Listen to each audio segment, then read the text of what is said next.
Pinagpalang umaga po sa ating lahat. Ako po si Pastor Joe F. Bildan ng Life Changers Ministry dito po sa Baguio City. Ang tema ng ating pag-uusapan ngayon ay tungkol sa mga balakid or hindrances to hearing the voice of God. Ito yung mga pagkakataon na saliksikin natin at namnamin natin para yung pagpapala ng Panginoon mag-overflow sa ating buhay. Ang tinig ng Diyos ay napaka-powerful sa ating buhay. So, tanggalin natin lahat ng mga hindrances, lahat ng mga balakid na humahadlang para hindi natin marinig ang tinig ng Diyos. Ano ang mga yon? Unang-una, yung hardness of the heart, yung katigasan ng puso. As we mentioned earlier, kapag hindi ka nakikinig sa salita ng Diyos o sa tinig ng Diyos, you begin to harden your heart. Tumitigas yan. By hardening your heart, ibig sabihin, you make it even more hard and difficult to hear what God is trying to say.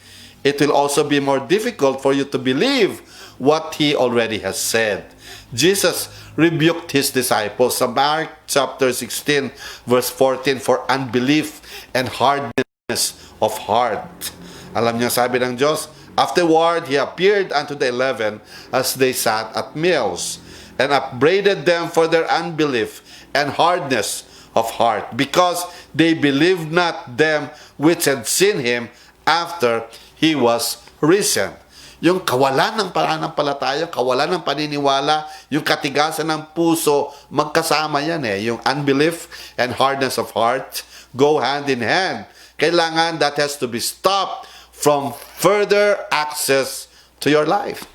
Kailangan maputol yan. So, anong gagawin natin? Magsisi ka. Repent. Humingi ka ng tawad sa katigasan ng iyong puso for hardening your heart. Patawarin mo rin yung mga nanakit sa'yo. At piliin mong maniwala ka sa sinasabi ng Diyos ayon sa Kanyang salita. Whether that makes sense to you or not, whether you feel it or not, go back to the Word of God. Go back to the truth of the Scripture. And then you can allow the beauty of that love to work it out for you. Go back to the last thing you know God told you to do and do it. No, balikan mo yon. Balikan mo yung what is right. Go back to obeying Him in the little things you know. And His voice will become clearer and clearer. You will put yourself in a position to receive the supernatural benefits of hearing from Him. Okay? So, hardening of hearts doesn't help. Second, limiting God and yourself. Kapag yun ang ginagawa mo, balakid dyan. Matthew 9:23 says, all things are possible to him who believes. You need to believe whatever God says. Naniniwala ka ba? Hello? Are you listening? Jesus is saying, go ahead and believe. All things are possible to you. Don't limit God. He is unlimited. Don't limit yourself as well. Ephesians chapter 3 verse 20. Now unto Him that is able to do exceedingly abundantly above all that we ask or think, according to the power that worketh in us. He can do exceedingly abundantly beyond all you can ask or think. For example, if you think you could never pray for someone and see them get healed, you're limiting God. Okay? These signs will follow those who believe.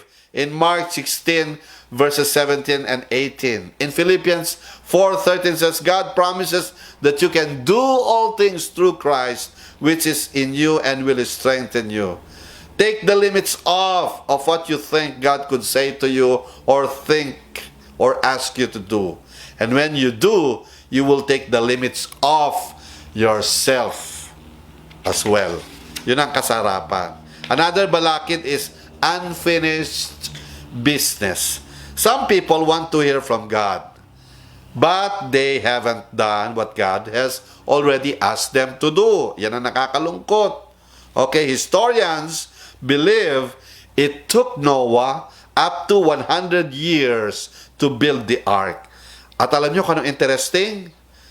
We don't see any record of God saying anything else to him from the time he started to the time he finished in Genesis 6:13 and Genesis chapter 7 verse 1. So, finish the last thing you know God has shown you to do, and then expect him to tell you what to do next. Wait. Okay? So what do you do when it seems as if God is silent? The last thing he told you to do. So kung ano pinagagawa ng gawin mo, pagpatuloy mo yon, okay? Until further instructions. Number 4, ito, not being faithful in money. Luke chapter 16 verse 10 says, he who is faithful in what is least is also faithful in much. If God cannot trust you with unimportant things, just as money, how can He trust you with the true riches? Kung sa material na bagay, hindi ka mapagkatiwalaan. Paano pa sa malalaking bagay? Material things are our training ground. We must show Him we can be faithful with material things. And then, He will trust us with more spiritual and supernatural things. And doon sa tithing pa lang, problema ka na. Sa tithing, problema mo na. Paano na yung offering? Hindi mo maibigay. So, importante na kailangan simulan mo ng tama. Yung mga bagay na importante that will be a new beginning for you to realize and hand them over to the Lord. So, kapag tinanggal mo itong mga hindrances na to, okay, balikan ko, no? Ano-ano yung 4 na pinag-usapan natin, yung katigasan ng puso, number 1. Pangalawa, yung limiting God. Pangatlo, yung unfinished, hindi natin natatapos na task ng gawa ng Panginoon. Palipat-lipat tayo. No, pagpatuloy mo yon. And number 4, yung hindi ka tapat sa pinagkatiwala sa iyo ng Panginoon, sa pera, okay, sa tithes and offering. Nako, napakalaga na obedient tayo sa bagay na to. Okay, these are practical steps, but they are necessary. They are very important. And in order for you to enjoy that relationship, continue to listen and obey the voice of God. Begin today. Simulan mo ngayon, and you will never be the same again. At ito ay isang pangako na totoo sa buhay ng Panginoon. Maniwala ka, makinig ka. Alam ko nakikinig ka. Simulan mo ng tama ngayon. Humingi ka ng tawad sa Panginoon. Repent. Magsisi ka. Na sa tagal ng panahon, sarili mo ang nasusunod, gusto mo ang nasusunod, pero mula ngayon, hindi na. Kundi ang salita ng Diyos, ang instruction ni Lord, at ang gagawin mo lang ay magtiwala, makinig, at sumunod sa kanyang pinagagawa. O Lord, inaabot ko po ang mga nakikinig sa kanilang tahanan, sa kanilang bahay, at kung saan man.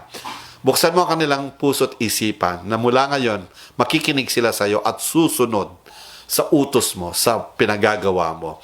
Alisin mo ang katamaran, alisin mo ang kasalanan, alisin mo ang sumpa ng duda, ng pag-aalinlangan, kundi ang kalayaan na magtiwala ng lubos sapagkat alam mo ang ang mabuti at ano ang dapat. You know better, you know best in our lives. And Lord, and every one of us will begin to experience the supernatural as we completely hear and obey your voice. And thank you for the privilege of knowing that your word is true and your love is always available. And thank you for your divine presence in our daily walk with you.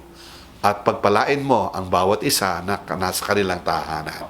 Maraming salamat po, Panginoon.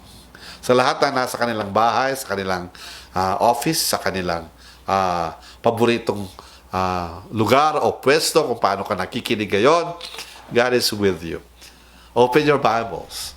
Dwell in the presence of the Lord. Anang Diyos. Buksan mo ang salita, makinig ka at sumunod ka. Yun ay simula ng maraming milagro sa buhay mo. Signs and wonders shall follow you from here on. Ito po si Pastor Joe Bildan ng Life Changers Ministry. Be an agent of change. Be changed from my heart